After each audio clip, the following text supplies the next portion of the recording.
नमस्कार साथियों, आप देखना शुरू कर चुके हैं द आशीष हल्दीनिया शो और आज का विषय है नरेंद्र अमेरिका के सामने सरेंडर।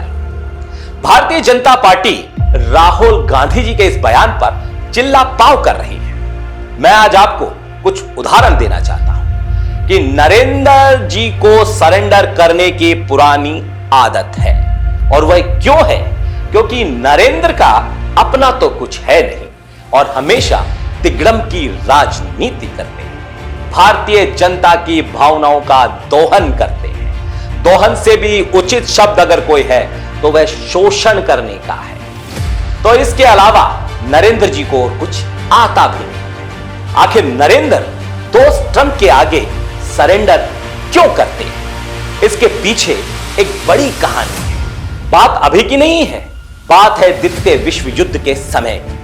दूसरे महायुद्ध में अमेरिका ने यूरोपियन कंट्री को कहा कि आप हमें एक वचन दीजिए और हम आपको युद्ध में मदद करें। बात अभी चली रही थी कि पर्ल हार्बर पर आक्रमण हो गया। अमेरिका के युद्ध में आना लाजमी हो गया, पर फिर भी यूरोपियन कंट्री से अमेरिका ने वचन लिया था कि आपके जितने भी उपनिवेशक हैं उसे आप आजाद करो, क्योंकि अमेरिका उन देशों को आजाद करवाकर उन पर अपना सिक्का चलाना चाहता था और पूरी दुनिया को दिखाना चाहता था कि मैं गुलाम देशों के लिए, उनकी आजादी के लिए इस महायुद्ध में भाग ले रहा हूं। और हुआ भी वैसा ही। द्वितीय महायुद्ध के बाद बहुत सारे देश आजाद हुए और हमारा भारत भी आजाद हुआ, पर अमेरिका ने जिस उद्देश्य से गुलाम देशों की आजादी की बात की थी, वह उद्देश्य भारत की आजादी के बाद, मिलने के बाद अमेरिका का पूरा नहीं। और उसका सबसे बड़ा कारण था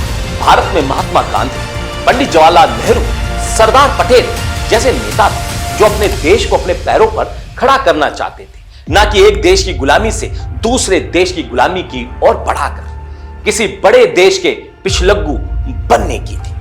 और आज देश जहां है उनकी सोच की वजह से है, उनके इसी सोच के अधीन है।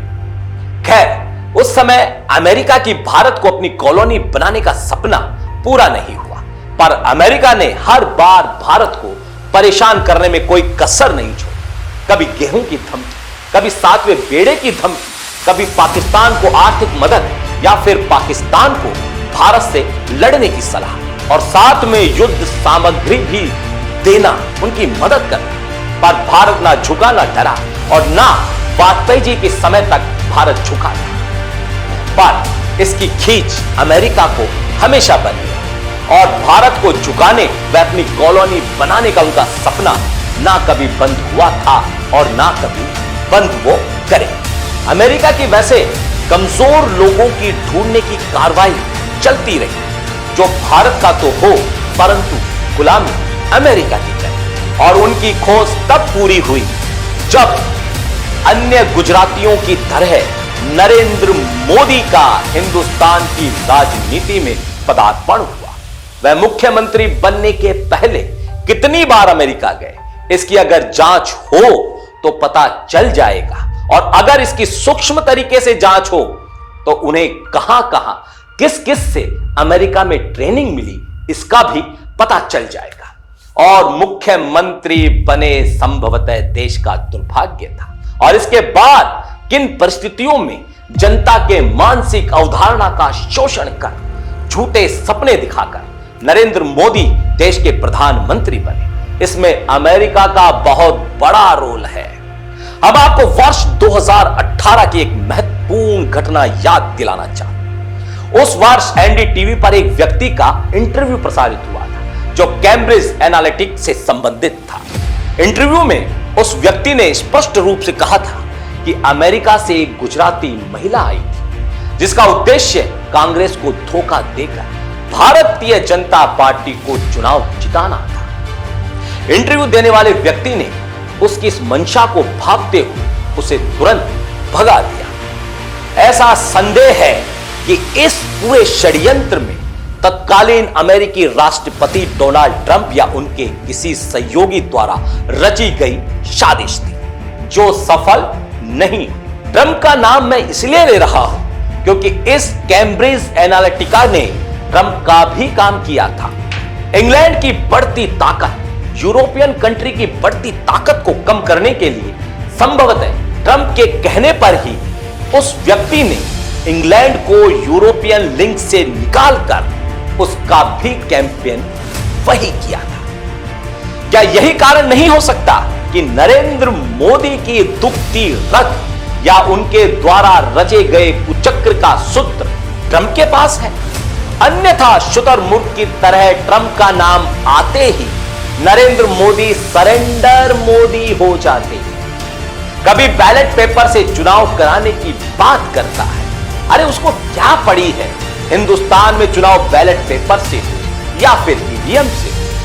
वो सिर्फ नरेंद्र मोदी को डराना चाहता है। अगर हमारी बात नहीं मानी और भारत को अमेरिका की कॉलोनी नहीं बनाया, अमेरिका का भारत पर राज नहीं हुआ, तो वह ईवीएम से लेकर और चुनावी धांधली को सबके सामने सार्वजनिक कर दूंगा, ये धमकी देते हैं। संभवतः तो बात यही है।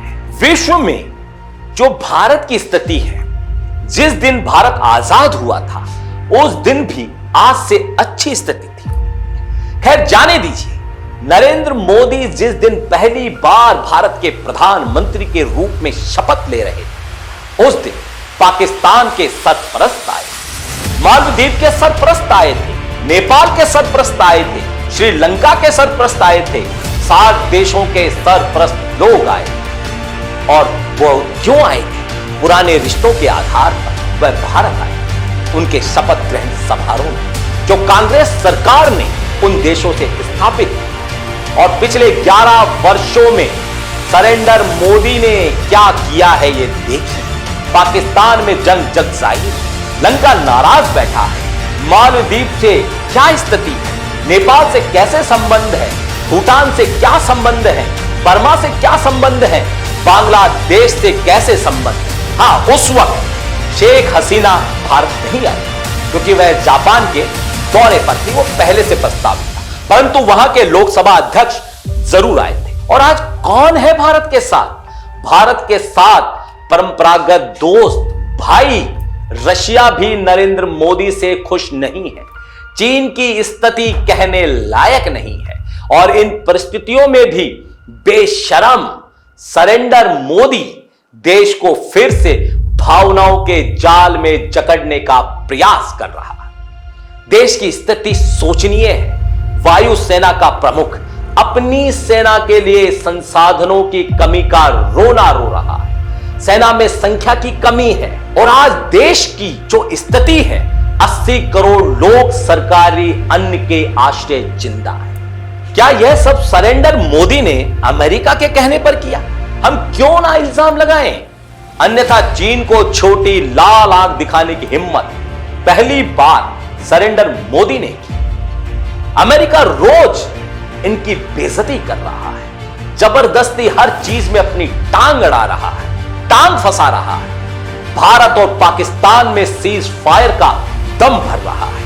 पहली बार भारत मानसिक रूप से प्रताड़ित कर रहा है और हमारा सरेंडर मोदी सरेंडर किए हुए चुपचाप शुतुरमुर्ग की तरह अपना मुंह छुपाए क्यों बैठा है? क्या अपने चुनावी धांधली को सार्वजनिक होने के डर से, या फिर अपने मित्र, अपने सखा भाई अडानी के कुकर्मों का, देश के लूटने का प्रपंच भारत की जनता के सामने ना आ जाए, उससे बचने के लिए? बहुत सारे सवाल हैं जिसका जवाब भारतीय जनता को जानने का हक है।